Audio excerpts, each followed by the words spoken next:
Halo semuanya, selamat datang di podcast Mulai Dari Nol.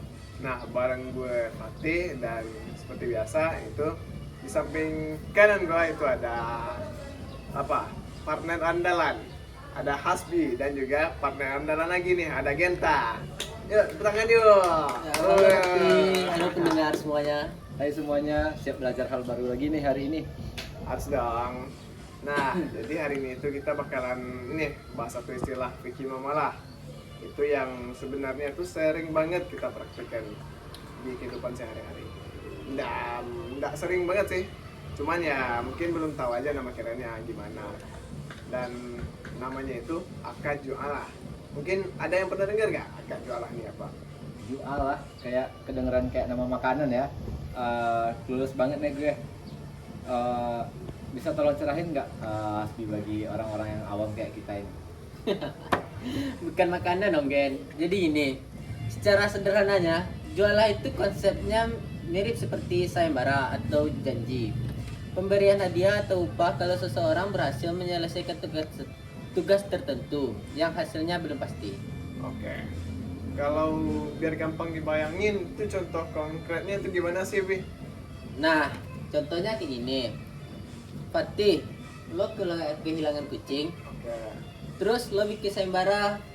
Barang siapa yang bisa nemuin kucing lo bakal dikasih imbalan 1 juta rupiah contohnya. Nah, pengumuman itu di dalam syariat namanya akad jualah. Oh, berarti kayak sistem sayembara gitu ya. Siapa yang bisa ngelakuin X dapat hadiah Y. Nah, tepat sekali Gen, 100 perintah. Menarik nih, Bi. Nah, cuman ya, kalau dalam Islam tuh kan biasanya ada transaksi yang harus serba pasti ya. Nah, terus nggak boleh ada goror atau ketidakpastian lah. Terus kalau nyari kucing hilang kan belum tentu nemu nih. Kok itu dibolehin ya? Nah, ini dia keunikan dari jualah ini. Di akad ini, unsur ketidakpastian atau gharar itu ditoleransi oleh syariat demi kemaslahatan dan kebutuhan manusia. Karena kan memang mustahil kita bisa mastiin kucing itu bakal ketemu atau enggak. Landasan hukumnya kuat kok, bahkan ada di dalam Al-Quran kisah Nabi Yusuf waktu kehilangan piala raja dan menjanjikan hadiah bahan makanan yang bisa menemuinya.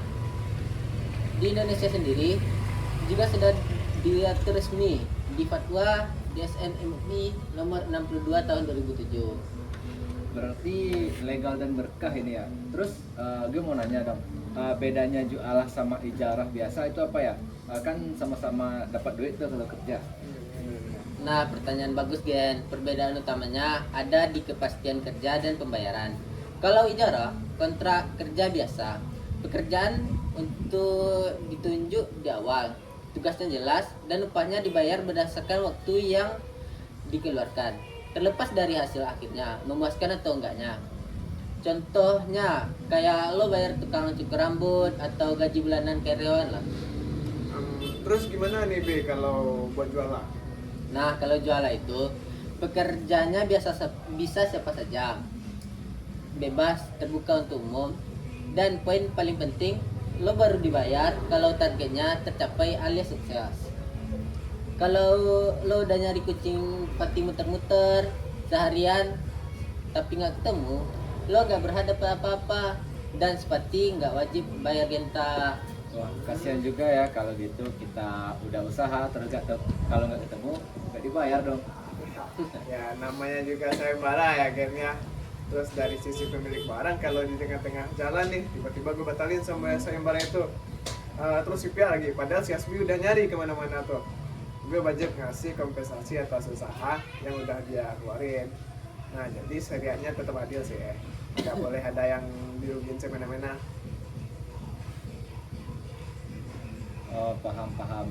Tapi di zaman sekarang akad jualah ini cuma dipakai buat barang hilang doang atau ada fungsi lain di dunia modern kayak di bank atau di corporate gitu?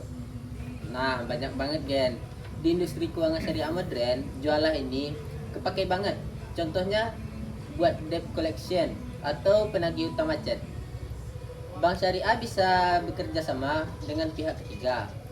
Misalnya bank minta tolong menagih pembiayaan nasabah A. Kalau berhasil cair, yang menagih tersebut dapat success fee sekian persen. Sukses fee ya, istilah Ya. keren tuh. Ada contoh lain nggak, Be? Ada nih,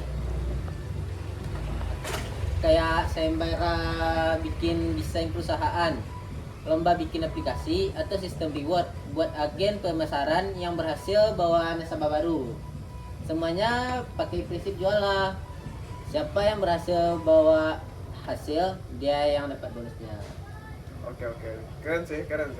Jadi Vicky Mamalah itu fleksibel banget dan udah visioner dari dulu ya, buat mengakomodir kebutuhan bisnis modern kayak sekarang. Asli barunya sekarang sih kayak sembara-sembara yang sering dia ikutin di medsos lah.